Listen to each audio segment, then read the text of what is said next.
Germany நியோராவின் 13வது ஆண்டு நிறைவை முன்னிட்டு ஒரு வார கால மாபெரும் மலிவு விற்பனை பிராங்க்ஃபர்ட், டோர்ட்முண்ட் ஆகிய நகரங்களில் நடைபெறுகின்றது. மார்ச் 1ஆம் தேதி முதல் 8ஆம் தேதி வரை காலை 10 மணியில் இருந்து இரவு 8 மணி வரை நியோராவின் மாபெரும் மலிவு விற்பனை. மங்கையர் மனம் கவரும் சாரைகள் 70% வரை விலை தள்ளுபடி. லெஹங்கா 30 முதல் 50% வரை விலை கழிவு. முந்திக் கொள்ளுங்கள். நியோரா, லுட்விக் ஸ்ட்ராசா 19, பிராங்க்ஃபர்ட், ரெய்னிச் ஸ்ட்ராசா 71A, டோர்ட்முண்ட்.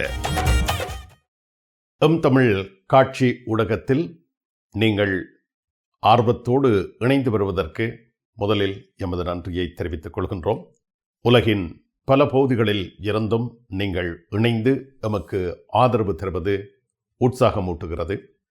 தொடர்ந்தும் இதுவரையில் இணையாது இருப்பவர்கள் இணைந்து கொள்ளுங்கள் என அன்பாக கேட்டுக்கொள்கின்றோம். மிக்க நன்றி.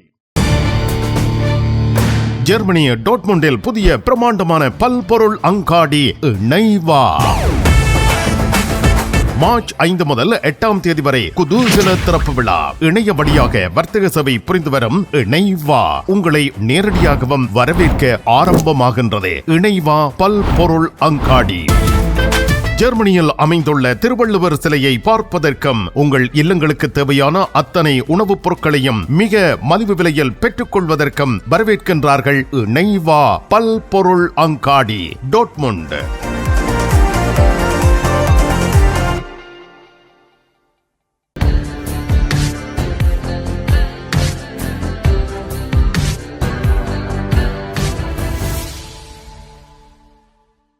இனி ஜெர்மனி செய்திகள். ஜெர்மனி நாட்டில் இருந்து வேலும் மயிலும் ராமகிருஷ்ணன் அவர்கள். எந்த உறவுகளே வணக்கம். ஹம்பர்கில் நடைபெற்ற தேர்தலில் SPD கட்சி வெற்றி பெற்றுள்ளது. கடந்த ஞாயிற்றுக்கிழமை ஜெர்மனியின் வடக்கு மாநிலமான ஹம்பர்கில் நடைபெற்ற மாநிலத்துக்கான தேர்தலில் மீண்டும் SPD கட்சியானது வெற்றியீட்டி இருக்கின்றது. ஏற்கனவே இந்த SPD கட்சியானது அந்த மாநிலத்தில் கூட்டாட்சி நடத்தியிருந்த நிலையில் மீண்டும் இந்த கட்சியானது பசுமை கட்சியுடன் கூட்டு ஆட்சி ஒன்றை அமைக்கும் என்று எதிர்பார்க்கப்படுகின்றது. குறிப்பாக இந்த தேர்தலின் பொழுது SPD கட்சிக்கு 33.5% வாக்குகள் கிடைத்ததாகவும், கடந்த முறை நடைபெற்ற தேர்தலுடன் ஒப்பிடும் பொழுது 5.7% வாக்குகள் இந்த கட்சிக்கு குறைவாக அளிக்கப்பட்டதாகவும், பிரதான எதிர்க்கட்சியான CDU கட்சிக்கு 19.8% வாக்குகள் அளிக்கப்பட்டதாகவும், இது 8.5% வாக்குகள் இந்த கட்சிக்கு கூடுதலாக கிடைத்ததாக தெரிவிக்கப்பட்டிருக்கின்றது. கூட்டு கட்சியாக வரும் என்று எதிர்பார்க்கப்படுகின்ற பசுமை கட்சிக்கு 18.5% வாக்குகள் கிடைத்துள்ளதாகவும், இது 5.7% வாக்குகள் குறைவாக பெற்றுள்ளதாக தெரிவிக்கப்பட்டிருக்கின்றது.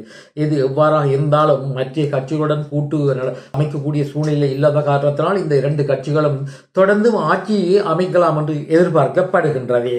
ஜெர்மனி நாட்டில் அண்மையில் நடைபெற்ற நாடாளுமன்ற தேர்தலில் வெளிநாட்டை பின்னணியாக கொண்டவர்கள் அதிகமாக ஜெர்மனி நாடாளுமன்றத்திற்கு தெரிவாகியுள்ளனர். ஜெர்மனியில் அண்மையில் நடைபெற்ற பாராளுமன்ற தேர்தலில் பாராளுமன்றத்துக்கு தெரிவு செய்யப்பட்டவர்களில் 11.6% வெளிநாட்டை பின்னணியாக கொண்டதாக தெரிவிக்கப்பட்டிருக்கின்றது. 2021ஆம் ஆண்டு நடைபெற்ற தேர்தலில் இவர்களுடைய எண்ணிக்கை 11.3% இருந்ததாகவும், அதிகூடிய பாராளுமன்ற உறுப்பினர்கள் வெளிநாட்டை பின்னணியாக கொண்டவர்களில் பசுமை கட்சி உள்ளதாக தெரிவிக்கப்பட்டிருக்கின்றது. பசுமை கட்சியில் 20% வெளிநாட்டு பின்னணியாக கொண்டவர்கள் என்றும், SPD சொல்லப்படுகின்ற சமூக ஜனநாயக கட்சியில் பாராளுமன்ற உறுப்பினராக தெரிவு செய்யப்பட்டவர்களில் 17.5% வெளிநாட்டை பின்னணியாக கொண்டதாகவும், CDU CSU கட்சியில் 6.3 பேர் வீதமானவர்கள் வெளிநாட்டை பின்னணியாக கொண்டதாகவும், AFD சொல்லப்படுகின்ற அதிதீவிரவாத வலதுசாரி கட்சியில் 5.9% வெளிநாட்டை பின்னணியாக கொண்டதாக தெரிவிக்கப்பட்டிருக்கின்றது. இது எவ்வாறாக இருந்தாலும் ஜெர்மன் ஜனத்தொகையில் வெளிநாட்டை பின்னணியாக கொண்டவர்களில் 30% உள்ளதாகவும், இதேவேளையில் இந்த 30% ஜனத்தொகையில் பாராளுமன்றத்திற்கு 11.6% தெரிவு செய்யப்பட்டதாகவும் ஒரு புள்ளிவிவரம் தெரிவிக்கின்றது.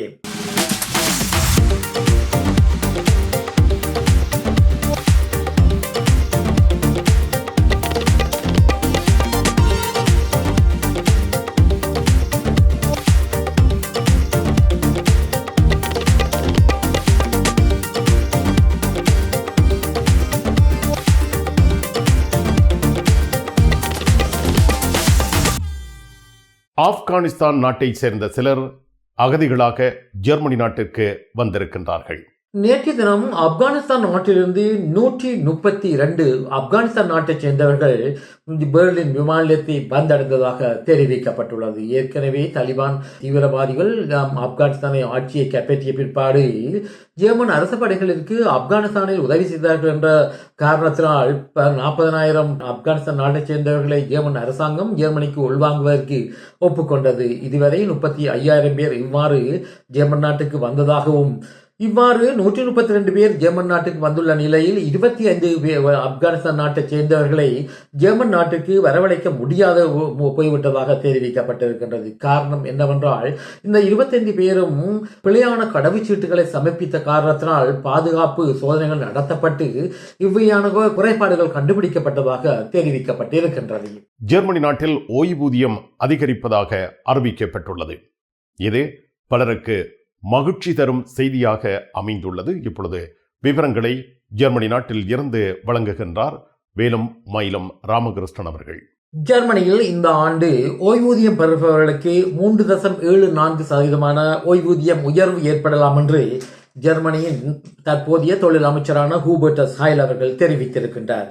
இதே வேளையில் தற்பொழுது எதிர்வருங்காலத்தில் கூட்டு ஆட்சி ஒன்று அமையவுள்ள நிலையில் CDU என்று சொல்லப்படுகின்ற பிரதான எதிர்க்கட்சியாக இருந்த இந்த கட்சியானது ஆட்சி அமைக்கும் நிலை உள்ளது. இதன் பொழுது இந்த ஓய்வூதியம் சம்பந்தமான பல பேச்சுவார்த்தைகள் நடத்தப்படும் என்றும் தான் நம்புவதாக ஜெர்மனியின் தற்போதைய தொழில் அமைச்சர் தெரிவித்திருக்கின்றார்.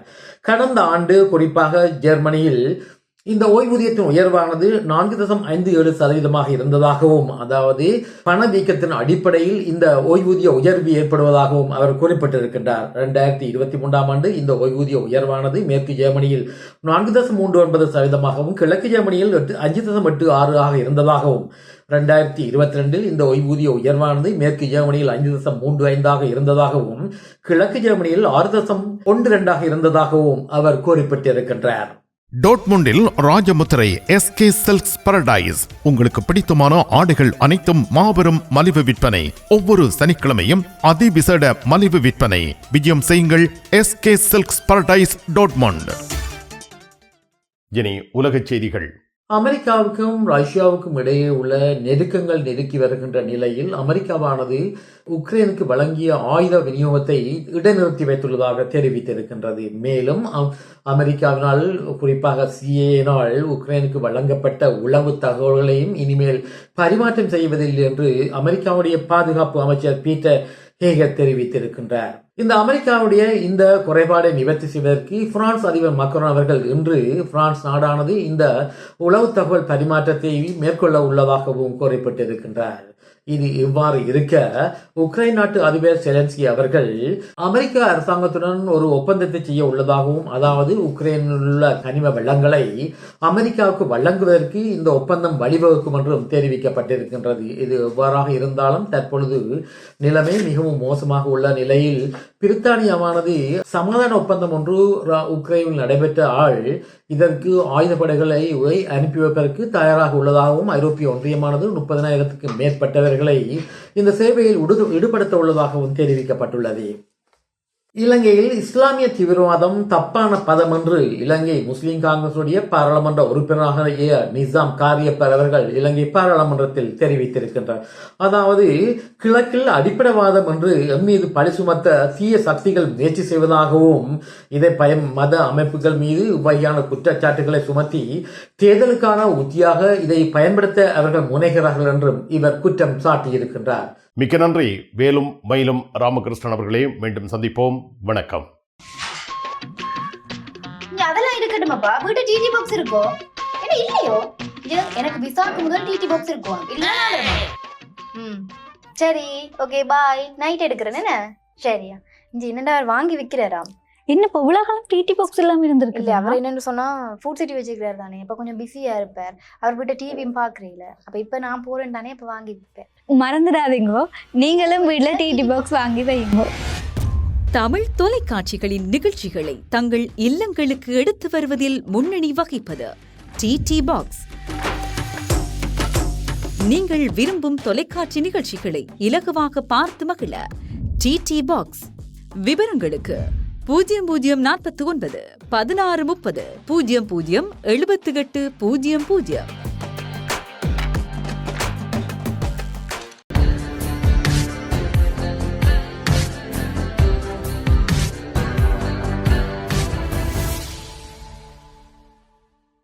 ஜெர்மனி நாட்டில் 13வது ஆண்டு நிறைவை கொண்டாடும் நியோரா உங்களை அழைக்கின்றது மாபெரும் மலிவு விற்பனை நாய்ஸில். மார்ச் 9ஆம் தேதி காலை 11 மணி முதல் மாலை 5 மணி வரை இந்த மலிவு விற்பனை நடைபெறுகின்றது. விதம் விதமான சாரிகள் 70 வீதம் வரையான விலை கழிவு, சுடிதார்கள் 30 முதல் 50 வீதம் வரை விலை தள்ளுபடி, லெஹங்கா 30 முதல் 50 வீதம் வரை விலை தள்ளுபடி. பை 2 கெட் 1 ஃப்ரீ எப்பொழுதும் நியோரா மலிவு விற்பனை. Further half ஸ்ட்ராசா 2529 noise.